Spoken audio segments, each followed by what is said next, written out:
સુરતના સરથાણામાં ચાઇનીઝ તુક્કલ સાથે બેને ઝડપી પાડવામાં આવ્યા છે। પટેલ માંજા એન્ડ પતંગ સ્ટોરમાં પોલીસે દરોડા પાડ્યા। પોલીસના દરોડામાં 250 જેટલા પ્રતિબંધિત તુક્કલ કબજે કરવામાં આવ્યા। આગની ઘટનાને ટાળવા માટે તુક્કલ પર પ્રતિબંધ મુકાયેલો છે। 25 રૂપિયાના તુક્કલનું આરોપીઓ 200 રૂપિયામાં વેચાણ કરતા હતા।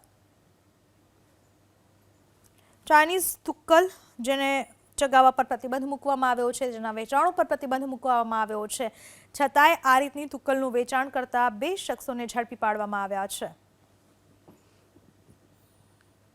સરથાણા પોલીસ સ્ટેશન વિસ્તારના પાર્વતીનગરની અંદર જે તુક્કલો 250 તુક્કલો મળી આવ્યા છે 12,500ની કિંમતના, જે તુક્કલો વેચવા માટે એક વ્યક્તિ આવેલ અને એ ખરીદી રિટેલમાં વેચવાના હતા અને એને આપણે પકડી પાડેલ છે। તુક્કલ અને દોરા, જે ચાઇનીઝ દોરા છે, ખૂબ જ ગંભીર બાબત છે, કારણ કે તુક્કલ જે હવામાં ઉડે છે એમાં આગના બનાવો બને છે, જેમાં મિલકતને નુકસાન અને જાનમાલને નુકસાન થાય છે। એ ખૂબ જ ગંભીરતાથી લેવા જેવી વસ્તુ છે।